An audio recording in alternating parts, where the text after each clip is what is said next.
Get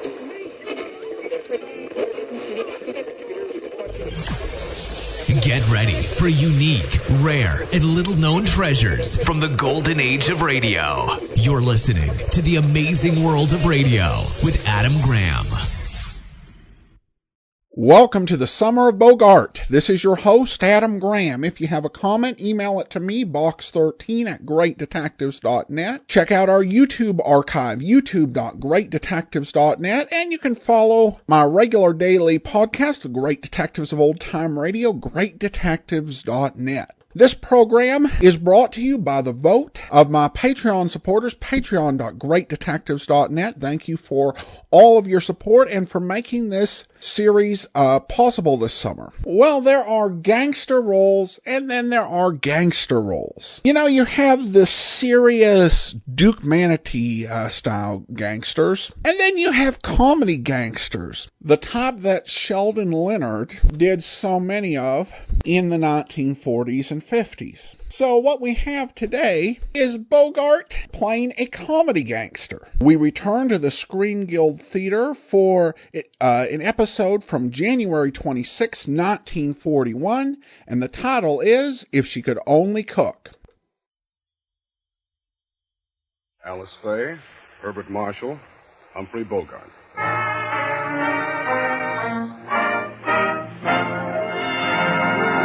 The Gulf Screen Guild Theater.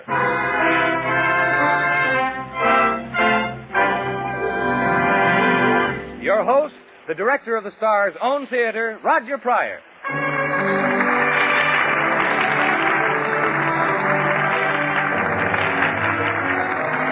Good evening, everyone.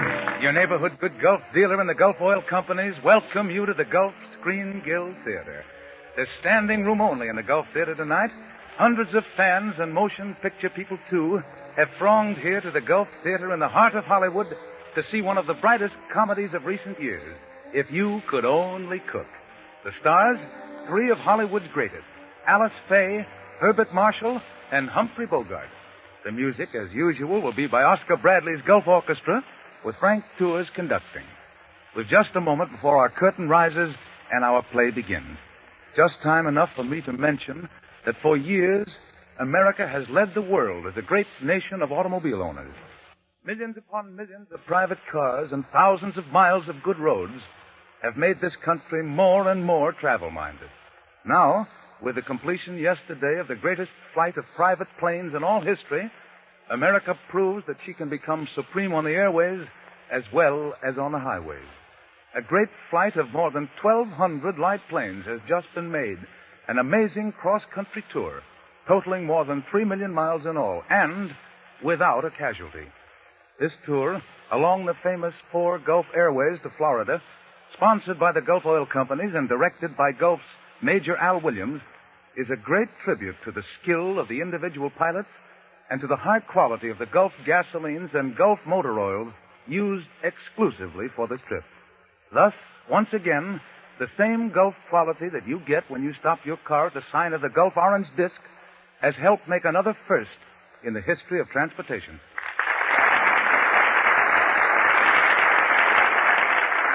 That applause you hear, ladies and gentlemen, is for Alice Faye, Herbert Marshall, and Humphrey Bogart, who are just entering our Gulf Theater stage.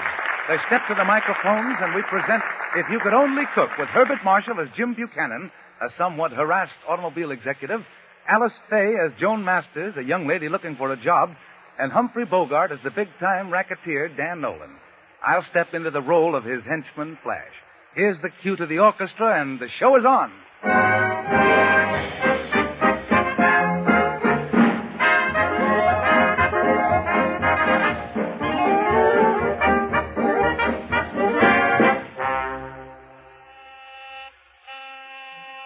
Buchanan Automobile Company.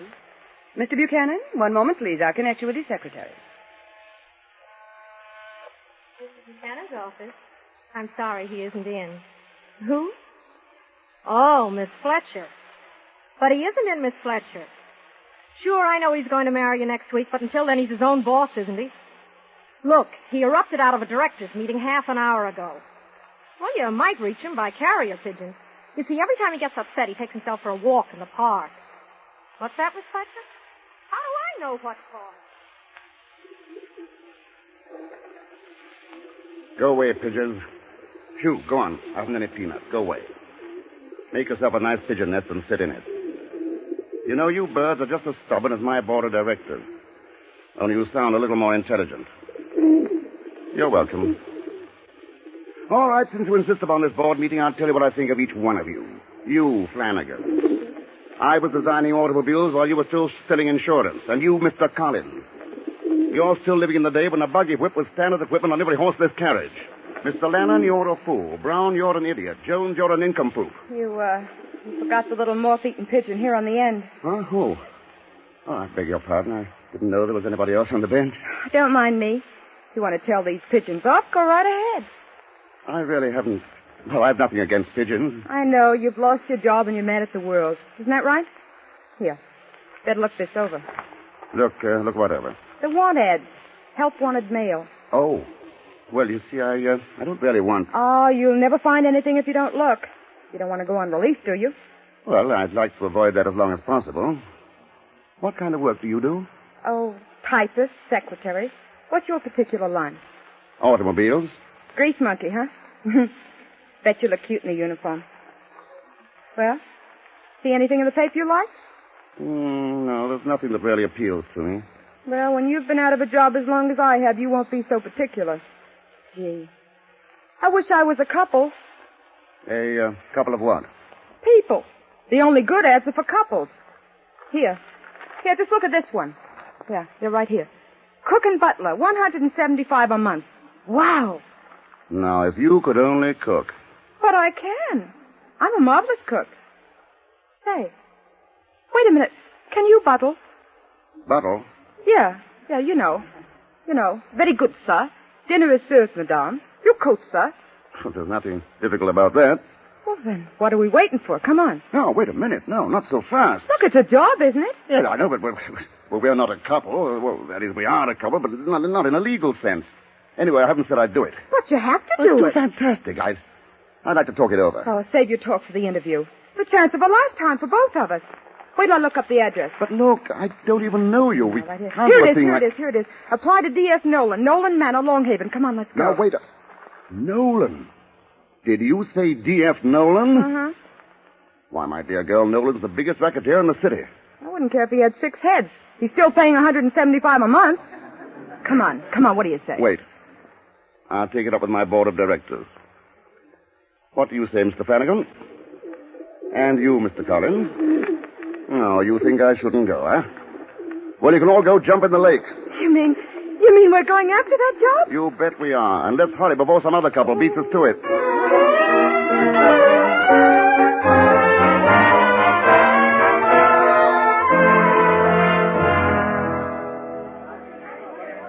Okay, Flash, start running them in. Send me the next couple. Okay, boss. Quiet! Wait your turn. Hey, you in the front. Come on in. Hey, Ben, thank you. Never mind thanking him. Let me see what you can do on that stove. Yeah, What's the recipe of your béarnaise sauce?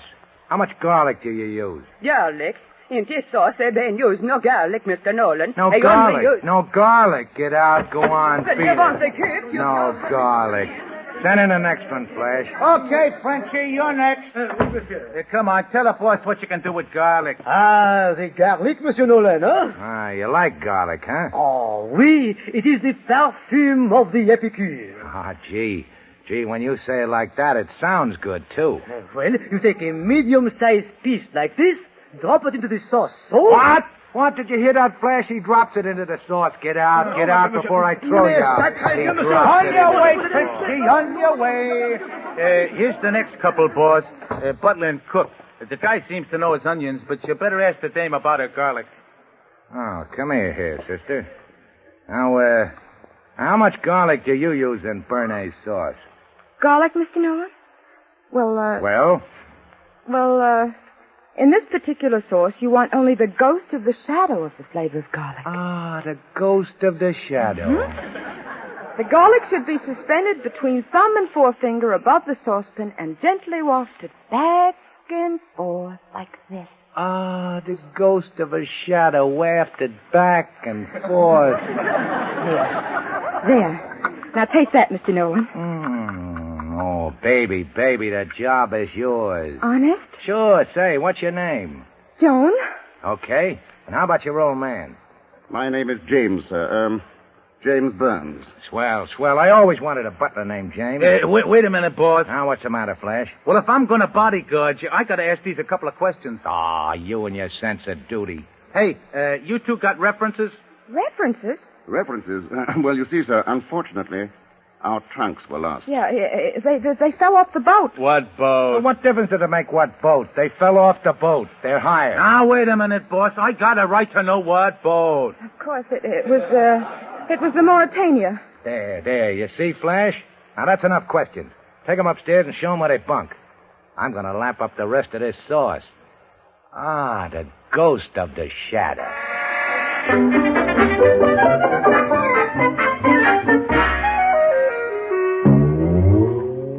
Mr. Flash, you don't mean there's only one bedroom? Well, sure, there's only the two of you, ain't there? Don't tell me you got a flock of kids. No, there's just the two of us. Well, then what do you expect? Oh, I suppose where you worked before you had a whole suite, huh, Toots? Hey, that's good. Toots sweet. Very funny. Good night, sir. You don't get it. I said whole suite, Toots. Toots sweet, huh? Thank you very much. Good night, sir. Okay. The boss wants his breakfast at 8. That's the trouble with these servants. They ain't got no sense of humor. Well, Joan, it was nice while it lasted anyway. What do you mean? Well, I mean, obviously we can't stay in the same room. Oh, I know we can't. But there's a balcony right outside that door. We'll take turns. One of us sleeps in here, and then the other one... Gets pneumonia, All right, give me the blanket. Oh, Jim, you aren't angry. Angry? Why, I'm as happy as a bird. And I probably feel like one sleeping on the balcony. Well, I know I rushed into this thing, and I hope you won't be sorry. You see, things have been going so badly for me, I just had to do something. No job, no money. Honestly, I was desperate. Why, you poor. I guess we better not talk about it tonight. But I do want you to know how I feel. Well, here's your blanket. Thanks. Well, good night, Mrs. Burns. Sounds funny, doesn't it? Good night, Mr. Burns. Oh, you won't have to lock that door. Oh, thank you. Well, good night. Well, I hope it'll be cozy for you. What was that? I said I hope it won't be too cold for you. Oh. Well, good night. Good night. Well, good night. Good night.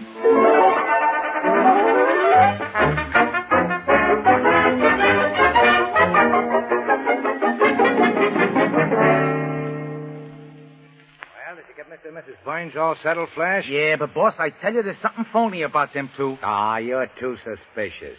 Boy, what a cook. I'll lay you 6'2", and even right now, that guy's a G-man. Yeah, well, since when does a G-man travel around with a dame? She could be a G-woman, couldn't she? Now, listen, Flash, if there's anything phony with either one of them, they ain't gonna live to talk about it. Now, stop worrying. Okay. Oh, but say, I just thought of something. They said they came over this morning on the Mauritania, didn't they? So what? So the Mauritania happens to be a troop transport now. So what?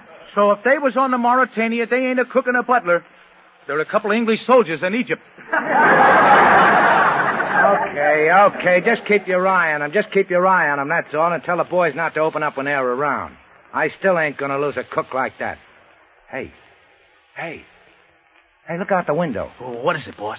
Look, up there on the sleeping porch. Who's that guy with the blanket? Well, it ain't no Indian. It's that guy, James. I told you something was phony. He's gonna sleep out on the porch. Now, put that gun away, will you? Now, you see? Supposed to be married, huh? And she's sleeping in a bedroom, and he's sleeping on the porch. Now, what do you think of your friend, the G-Man? I think he's a dope.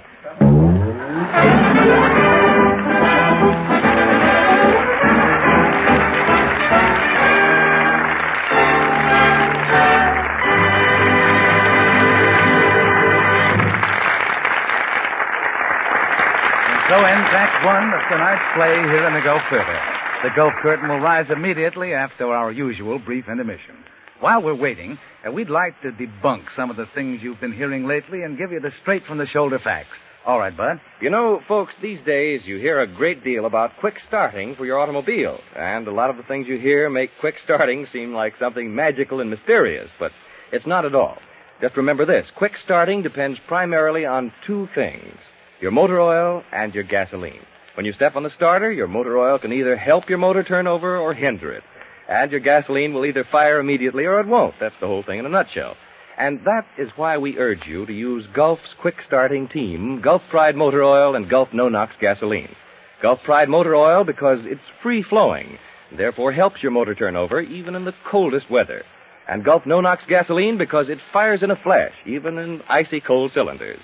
Moreover, Gulf Pride Motor Oil and Gulf No-Nox give you a smooth, quiet-running motor. So if you want a quick starting, stop at the sign of the Gulf orange disc for Gulf Pride Motor Oil and Gulf No-Nox Gasoline.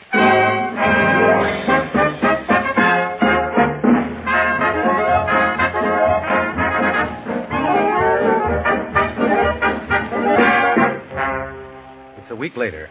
We find our four friends pretty much as we left them, only more so. Nolan is crazy about Joan's cooking and is eating his head off. Flash still has his watchful eye and his suspicious leer, only more so.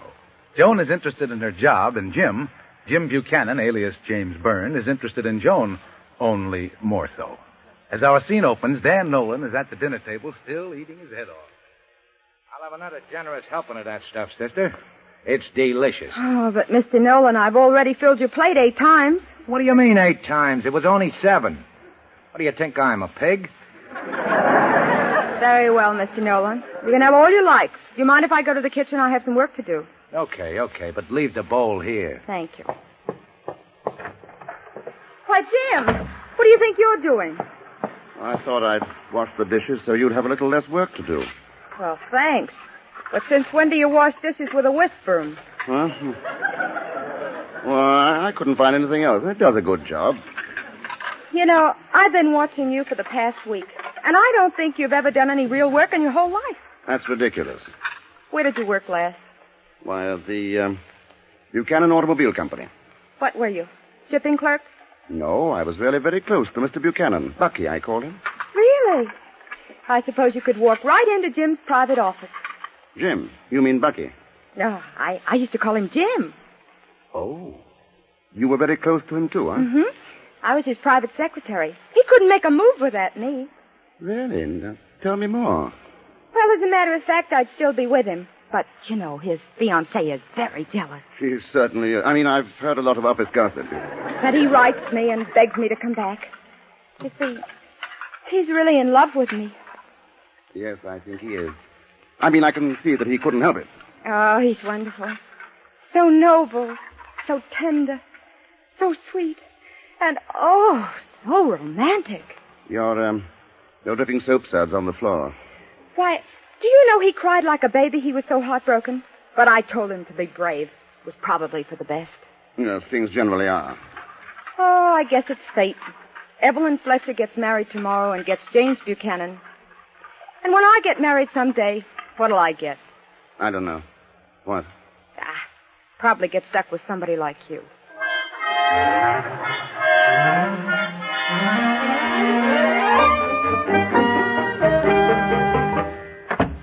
You sent for me, Mr. Nolan? Yeah, Joan, sit down. Sit down. I want to talk to you. Go on, sit down. Well, really, Mr. Nolan, I've got lamb chops in the oven and I... Ah, lamb chops. Yeah, but business before pleasure. Now, this is important. Is there something wrong with my cooking? No. It's divine. It's divine. It's the nuts.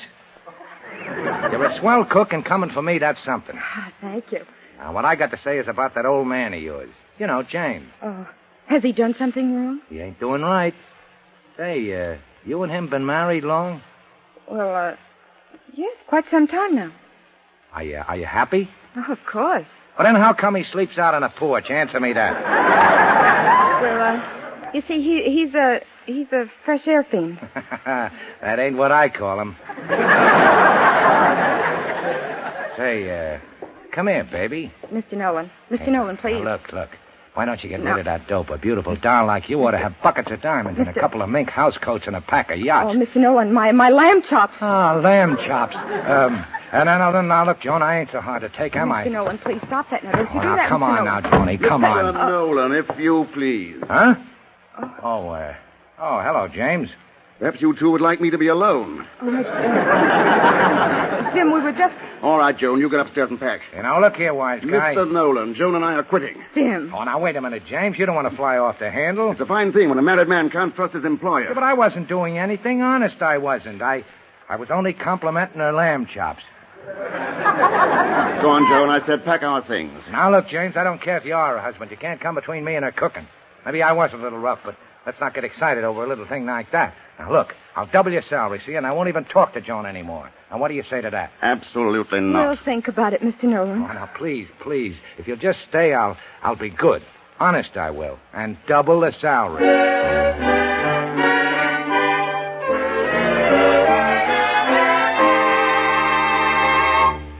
Now, look, Joan, you're sure not thinking of staying. Well, why not? There's nothing vicious about Nolan. Why, he's as harmless as a kitten. Yes, and you're catnip to him. Now, Jim, let's sit down a minute and discuss this like sensible human beings. There's nothing to discuss. Come on, let's get packed. But why? I don't see any reason for it. No reason. Do you think I can go on working for a man who makes passes at my wife? Your wife? Certainly. What kind of a husband do you think I am? Why, we're not even married. Oh, that's right. No. I seem to be forgetting that. Joan. Yes, Jim? Joan, Well, I don't know exactly how to say this. Yes, Jim. Well, what I mean is, what if this fellow James Buchanan, the one you said was in love with you, what if he were to come to you... Oh, he won't. No, but suppose he did. What if he decided that he couldn't marry Evelyn Fletcher tomorrow? He was too much in love with you. Oh, Jim Buchanan would never do a thing like that. What makes you think he wouldn't? Well, he's just not that sort of man. Jim told this Evelyn he'd marry her, and he will. He'd never back out on a deal. No, but what if he knew he was madly in love with you? That he'd never be happy with the other girl? Well, he'd keep it to himself. That's because he's honorable and fine. That's what I loved about him. You don't know what you talked yourself into. Now, look, let's not talk about James Buchanan anymore. What was it you wanted to tell me, Jim? Not a thing, Joan. Not a single blessed thing.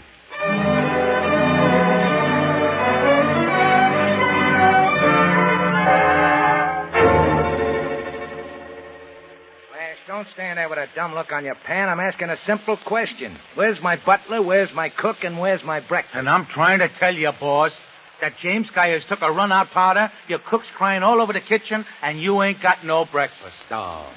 Is that so? Well, is that so? Just wait till I talk to that cook. Hey, you. Yes, Mr. Nolan. Oh, now. Look, baby, nothing could be as tough as that. Oh, he's left me. You mean for good? How do you know? He left me a note.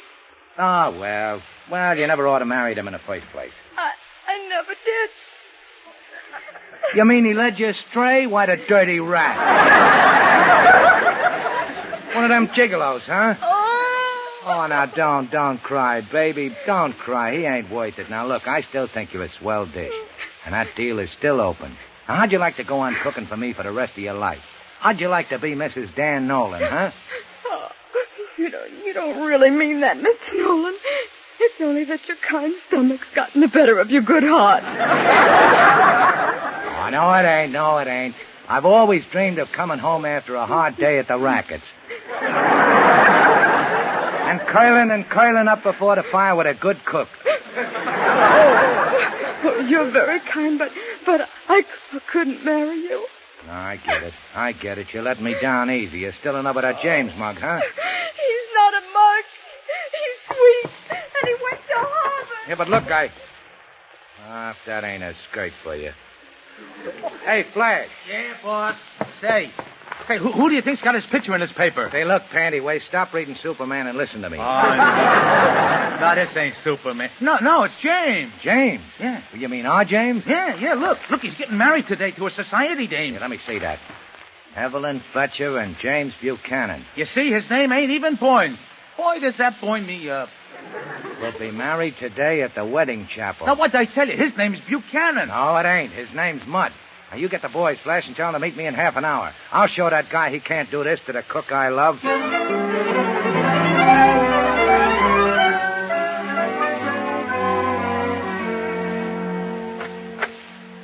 Evelyn. Jim, you mustn't come in. You're not supposed to see me in my wedding dress until the ceremony. I've got to see you, Evelyn. I've got to talk to you. But, darling, there isn't time. There's the wedding march.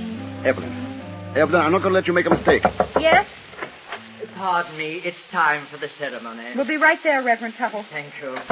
Now, what do you mean you won't let me make a mistake? Well, I think you'll be very unhappy with me, Evelyn, and if you want to call off the wedding. Call off the wedding? Are you crazy? What about all my friends? What about all my bills? I mean, are you stark staring mad? Yes. I do hate to keep bothering you all the time, but the guests are becoming restless. We'll be right out, Reverend Tuttle. Oh, thank you. Now, Mr. Buchanan, I'm waiting for an explanation. Now, look, Evelyn, you don't care anything about me. I know it. You know it. The whole town knows it. What's that got to do with it? Yes, come in. Excuse me, I do hate to keep annoying you this way, but the ceremony... Oh, dear me, what's that? All right, everybody. Just stay put and you won't get hurt. Now stand to one side, Grandpa. I beg your pardon. I'm Reverend Tuttle. Oh, well, stick around. Well, if it ain't our little James. Hello, Noland. What do you want? Get out of here. That's just what I'm doing, lady. Come on, James. I want to have a little talk But with he you. can't go. He's getting married to me. Not on my time, he ain't. Come on, James. Move and move fast. You too, Reverend Tuttle. I? Get going. By all means. You'll excuse us, Evelyn. Stop! Come back! You can't get away with this, James Buchanan. It's a trick. I'll sue you for breach of promise. I'll sue for $50,000. I'll sue for $100,000. I'll sue for...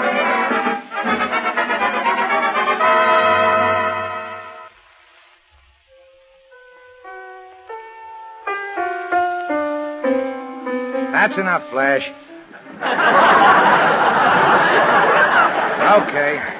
Okay, now let's get this thing over.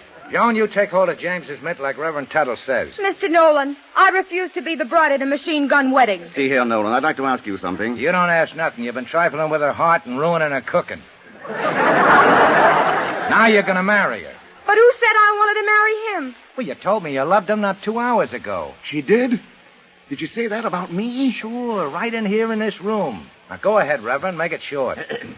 Do you, James Buchanan, take this woman to be your lawfully wedded wife? Buchanan? Did you say Buchanan? Sure. Jimmy Burns and James Buchanan are one and the same guy. I mean to love, to honor, and... Buchanan? You're James Buchanan? And cherish. And will you please keep quiet? Yes. Buchanan, you know, the one you told me about. The one who's so sweet and understanding. As long as... Remember? I cried like a baby. I was so heartbroken. And you as told me to be brave. I do. Oh, how could you? Please, I can't go on with all this disturbance. Keep talking. Oh, please, sir, there's no need for gunplay. Do you, Joan Masters, take this man to be your lawfully wedded husband? Go away from me. Leave me alone. Joan, wait. You've got to listen to me. You said once you were in love with Jim Buchanan. To love, to honor. You said that already. Yes, but I have to say it to both of them.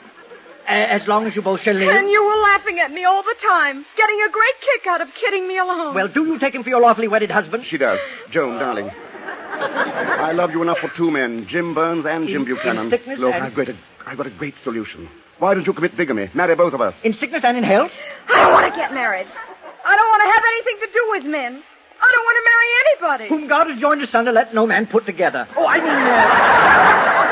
Joan, don't you understand? I love you. Oh, Jim. I mean, whom God has put asunder. Oh, dear, what do I mean? You mean you pronounce a man and wife. Okay, now they're married. Now let's get back to the kitchen. I'm hungry.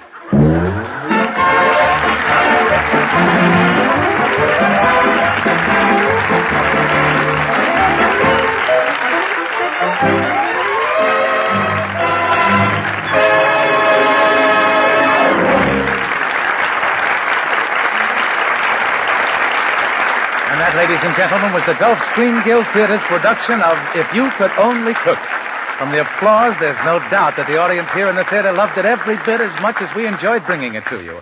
And we're happy, too, that we were able to present Alice Faye, Herbert Marshall, and Humphrey Bogart in their first broadcast together.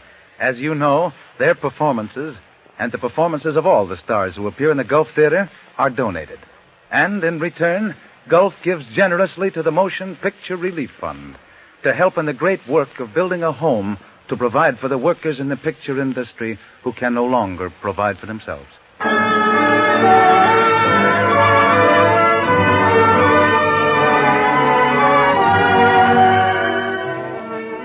Next week, the Gulf Screen Guild Theater brings you the show you've all been waiting for, that rip-snorting comedy western, Destry Rides Again, with Henry Fonda, Paulette Goddard, Walter Brennan, and Lloyd Noland. So be sure to tune in next Sunday night at the same time when the Gulf Screen Guild Theater presents Paulette Goddard, Henry Fonda, Lloyd Noland, and Walter Brennan in Destry Rides Again, with music by Oscar Bradley's Gulf Orchestra, with Frank Tours conducting. Until then, this is Roger Pryor saying good night, everyone, for your neighborhood good Gulf dealer.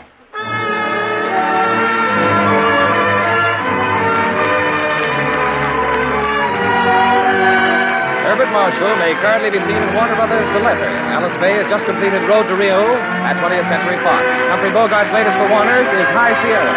Buddy Easton speaking. This is the Columbia Broadcasting System.